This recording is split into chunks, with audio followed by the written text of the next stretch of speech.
Don't forget to like the video, share your thoughts in the comments, and subscribe to stay updated with our latest stories. It was just past 9:30 in the evening when I heard the knock on my front door. 3 short raps, hesitant, like whoever stood behind it wasn't entirely sure they should be there. I'd just finished washing the dinner dishes, still drying my hands on a towel when I paused mid-step, surprised. I don't usually get visitors that late, especially not on a Thursday night. The house was quiet except for the faint ticking of the wall clock and the soft hum of the refrigerator. Outside, the streetlight spilled a dull orange glow through the lace curtains. I peeked through the peephole, and for a moment, I wasn't even sure who it was. Then recognition clicked. It was Aaron, my neighbor Linda's cousin. I hadn't seen him in almost a year. He stood there with his hands stuffed in the pockets of a faded green jacket, looking up toward the door like he was debating turning around. His dark brown hair had grown longer than I remembered, curling slightly at the ends, and there was something heavier in his expression. Curious and a bit unsettled, I opened the door. "Aaron?" I said, blinking in the porch light. "Everything all right?" He looked up at me and smiled, but it was the kind that didn't quite reach the eyes. "Hey, Janine." "Yeah, hi. Sorry. I know it's late." "No, it's fine. Come in," I said, stepping aside. "It's been ages." He nodded and stepped in, brushing off the light drizzle from his jacket as he entered. The air carried the earthy scent of rain and something faintly woodsy. Maybe his cologne, or maybe just the night air clinging to his clothes. I led him into the living room, flicking on a lamp that gave the space a soft, golden glow. "Coffee? Tea?" I offered, motioning for him to sit. "Tea would be nice," he said, looking around like everything felt too neat, too quiet. In the kitchen, as the kettle boiled, I found myself wondering what had brought him to my door. I hadn't spoken to Linda in a while. She'd moved back to Michigan, and Aaron had always been more of a friendly presence in passing, someone I waved to from across the fence, someone who helped shovel snow from my walk that rough winter 2 years ago. When I returned with 2 mugs of chamomile, he was sitting on the edge of the couch, hands clasped between his knees, head down. He looked up and gave a soft thank you as I handed him the tea. I sat across from him in my old armchair, the one with the faded blue floral print and a throw blanket slung over one armrest. "It's strange being back," he said after a moment, blowing gently on the surface of his tea. "Back?" "Linda's house. I'm staying there for a few weeks, helping get things ready to sell." "Oh," I said, my voice dipping gently. "I didn't realize she was letting it go." He nodded slowly. "She's been wanting a fresh start. I get it. But it's weird, you know. That house holds a lot." I nodded in understanding. "I know the feeling." He looked at me then, eyes catching the light just right, and for the first time I saw something deeper in them. Not just tiredness, but something like quiet grief, maybe nostalgia, maybe both. "I found some old boxes in the attic," he said. "Stuff from when I was a kid. Pictures, letters, memories I didn't know I still had." A silence settled between us, not uncomfortable, but thick with unspoken weight. "You know," he continued, voice softer, "I remembered this one afternoon when I must have been 11 or 12. You were out gardening, and I came over with a scraped knee. You didn't even flinch. You just brought me in, cleaned me up, gave me a cookie like it was the most normal thing in the world." I laughed gently, leaning back. "That does sound like something I'd do." "You always made the neighborhood feel safe," he said. "Not many people did that for me back then." His words sat with me longer than I expected. I wasn't used to hearing that I'd mattered to someone in such a quiet, forgotten way. "I guess I've always tried to create peace in my space," I said. Sometimes, when the world outside doesn't make much sense, you want at least your home to feel grounded. He nodded and stared into his mug. That's why I came tonight. I didn't really know who else to talk to. The memories in that house, they hit harder than I thought. And you were always kind. I smiled, letting his words warm something in me that had felt a little cold lately. I'm glad you did. Really. We sat like that for a while, sipping tea and occasionally breaking the silence with small recollections, old neighborhood memories, people we'd both known, changes we'd noticed. The tension that had hovered at the door melted into something gentler, more familiar. After a pause, he looked at me again, more directly this time. Do you ever think about how life just passes by? How we let go of pieces without realizing it until something brings them back all at once? All the time, I said quietly. Sometimes it feels like I'm made of those pieces.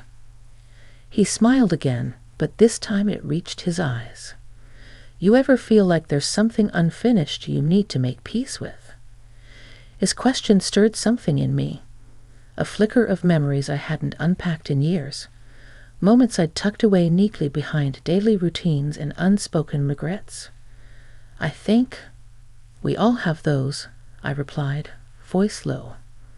Some just stay quieter than others. Aaron sat back and exhaled, setting his mug on the coffee table. I know it sounds silly, but being here again, seeing you again, it makes me feel like maybe it's not too late to figure some of that out. It's never too late, I said. And for a long while, we just sat there in the hush of the living room, listening to the soft tap of rain on the window, letting the quiet connect us in a way that didn't need words. The night deepened, the air grew cooler, and the kettle whistled again from the kitchen, startling both of us slightly. I stood to turn it off, and he followed me in, helping me pour another round of tea without a word. There was something rhythmic about it, like we had fallen into an old habit neither of us realized we missed. When we returned to the living room, he looked around, then at me. This place, it hasn't changed much. Neither have I said, half laughing. But something had changed. I felt it in the way the light softened around us, the way his presence stirred up echoes I hadn't let myself feel in years. He stayed longer than I expected, but not too long. When he stood to leave, the goodbye wasn't awkward. It was full of unspoken understanding, a mutual sense that something had been gently stirred between us, something old and fragile, but not broken.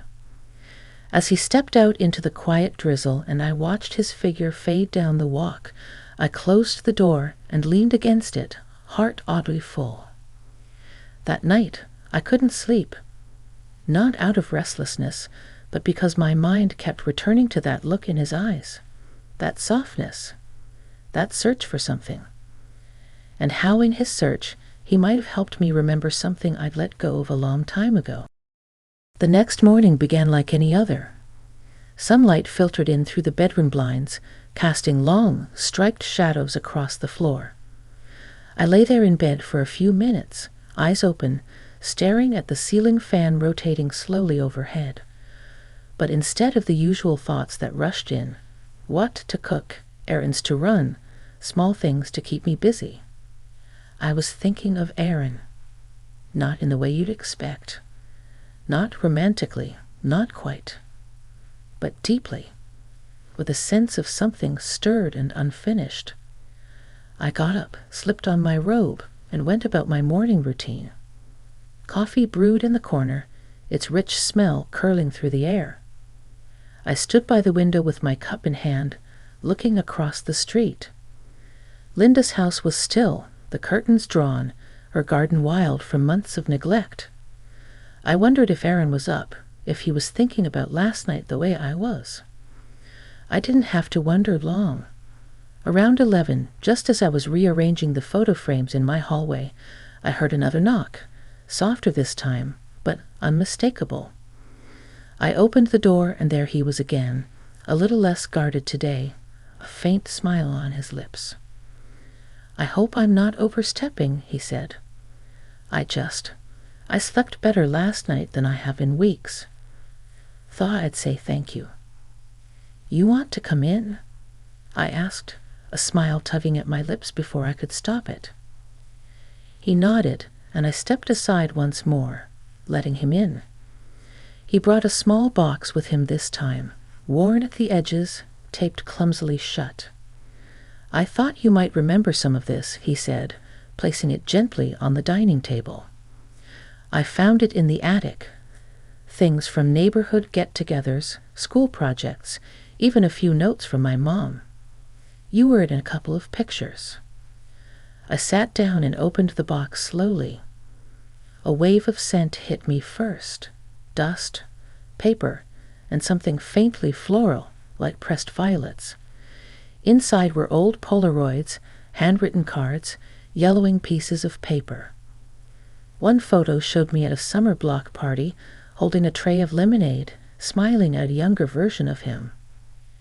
"I remember this day," I said softly, running a thumb along the edge of the photo.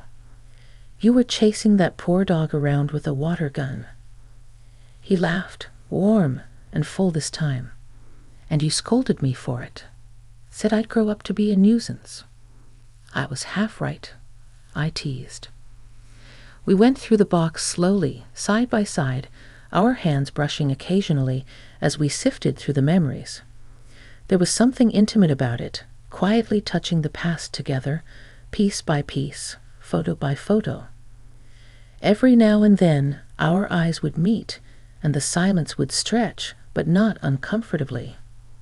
It felt understood. One paper, folded and stained, caught my attention. I unfolded it carefully. It was a school essay. The title, "Someone Who Made Me Feel Safe," and my name was in the first sentence. "Aaron," I began, my voice catching a little. "I wrote that in 8th grade," he said, not looking away. "We were supposed to write about someone we trusted. I didn't have a lot of people in my life who listened, but you always did, even when I didn't have the words." I sat there holding the paper, overwhelmed by the quiet weight of it. I hadn't known. I hadn't realized what I had meant to him back then. "You never said anything," I said, voice barely above a whisper. "I didn't know how, or maybe I didn't think it mattered." You paused. "But it did. You mattered." For a moment, I didn't know what to say. There was a fullness in my chest I hadn't expected, and I looked away, blinking. We spent the afternoon that way, talking, reminiscing, drinking more tea than anyone needed. The hours drifted by like leaves on a quiet stream, slow and unhurried. And somewhere in that rhythm, something shifted again. He stood to leave around 4, but lingered in the doorway. Would it be all right if I came by again? I feel like I'm remembering who I was through you. His words stayed with me long after he left. That night, I pulled out my own old photo albums from the closet. Dust rose in a cloud as I opened the first one. And there it was, my life in color and fading corners. Moments I hadn't looked at in years. Smiles. Arms wrapped around people I hadn't spoken to in decades. My late husband, George, in his flannel jacket. My sister on her wedding day. And in one of the final pages, a young Aaron, standing at the edge of a family barbecue, holding a sparkler, grinning at me.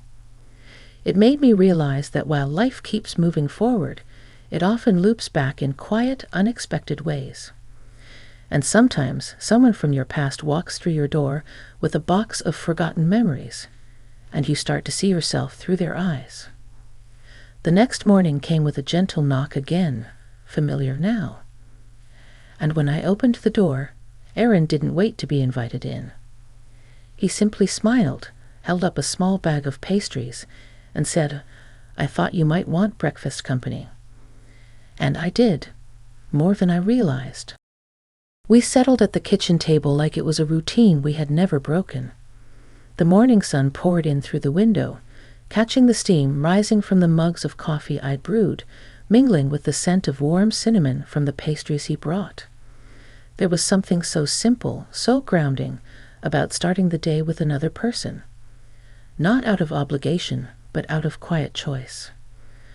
Aaron had a way of filling the space without overtaking it. He spoke easily, but left room for silence.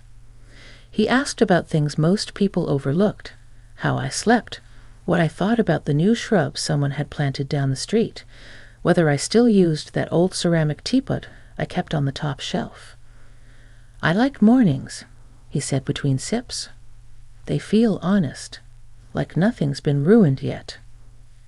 "That's a poetic way to look at it," I replied. He glanced at me with a quiet smile. "You bring that out of me." There was a pause, soft, heavy, and I wasn't quite sure how to respond to that. I looked down at my coffee, watching the reflection of the light shift on the surface. Maybe I'd been alone too long. Maybe I'd gotten too used to keeping the world at arm's length. After breakfast, we walked out into the garden. The air was cool, tinged with the scent of damp earth from the night's rain. I knelt to pull a few weeds, and Aaron followed, helping without being asked. We worked quietly, side by side. A robin perched on the fence post, watching us as we moved through the soil and petals. "You used to grow sunflowers right here," he said, pointing to a bare patch. I smiled. "They got too tall and blocked the tomatoes. I had to choose." He chuckled. "I think I remember that argument between you and George." I blinked at the sudden mention of my late husband's name. It wasn't a painful sound, just unexpected, like the chime of a clock you forgot was there. "He loved those tomatoes," I said, smiling faintly.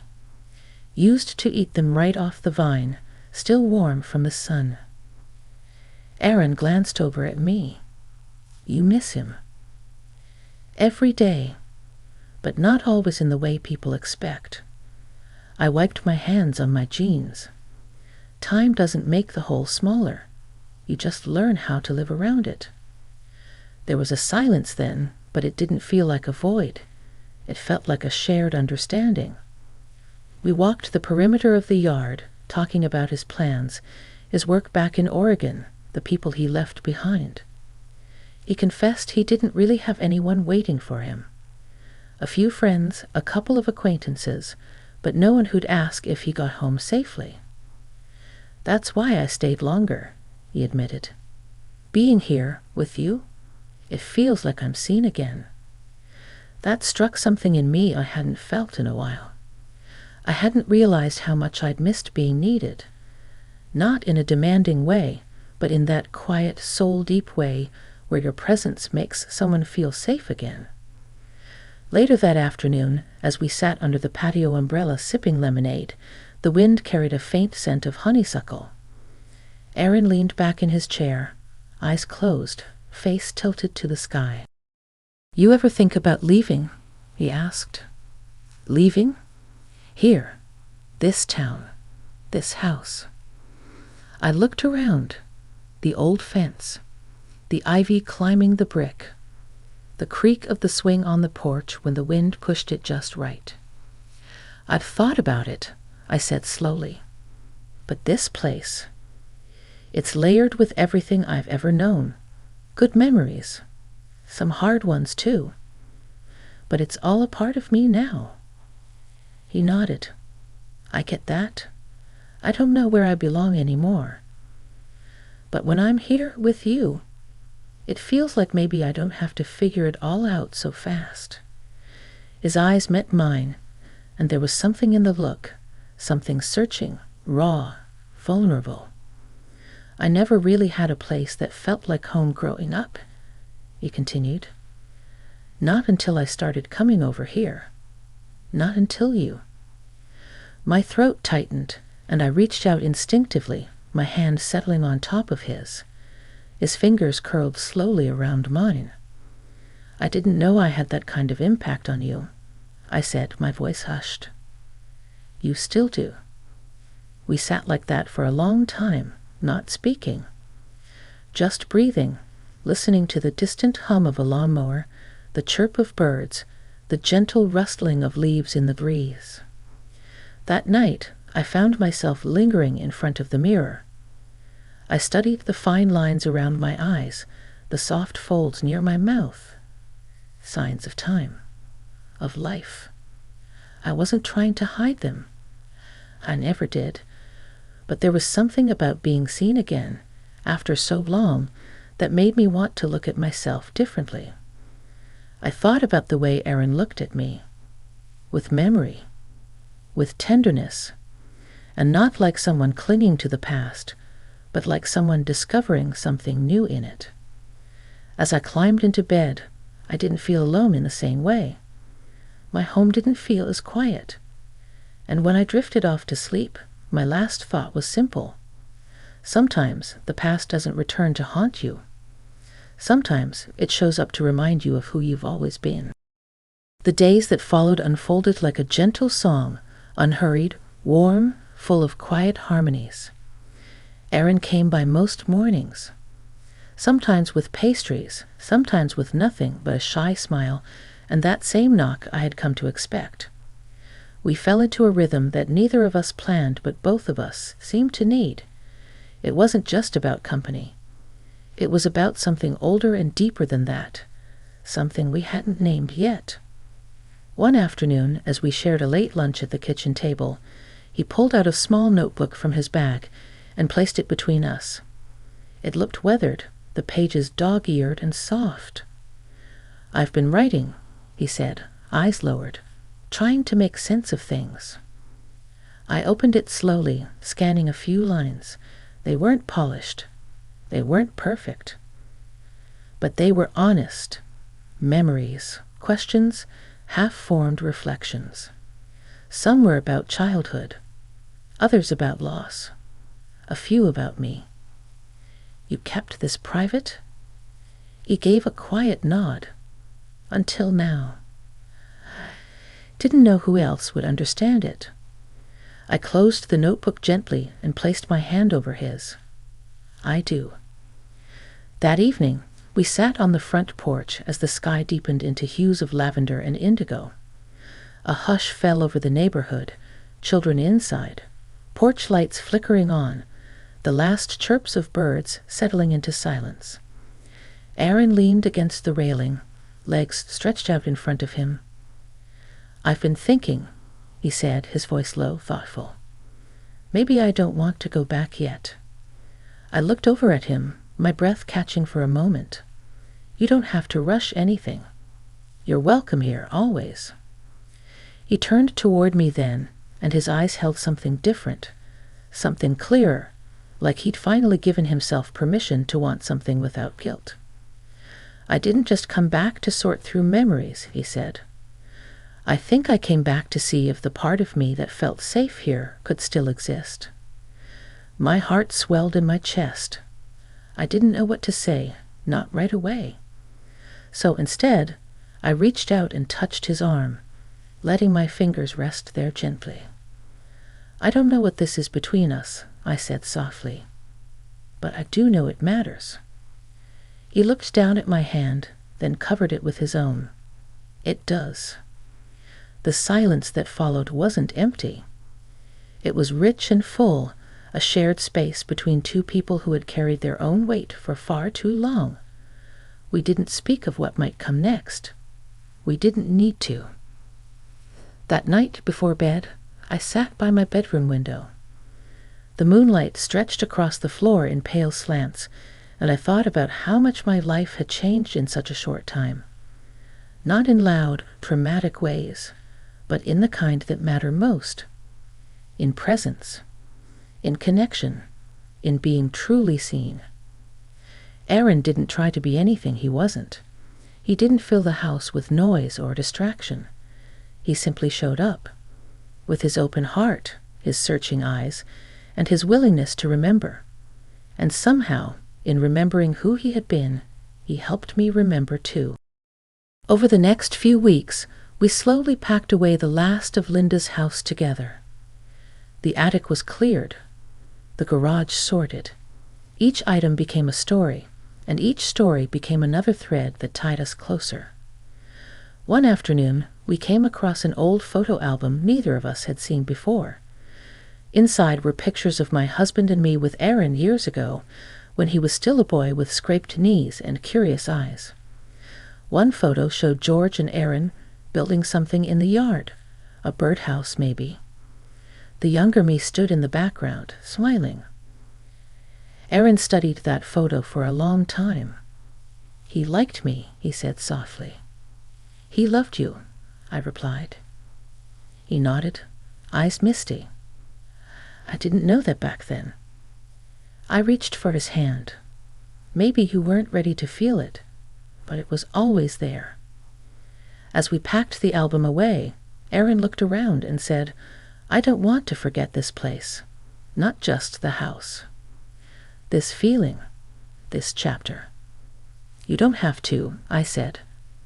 "Some places stay with us, no matter where we go." That night, before he left, he lingered by the door again. The same spot he had stood that first night. But this time, the look in his eyes was steady. "I don't know where this road leads, Janine," he said, "but I want to keep walking it with you." My heart softened and a smile tugged at my lips. "Then don't go far." He didn't. From that day forward, Aaron stayed in town longer than either of us planned. He didn't move in, not right away.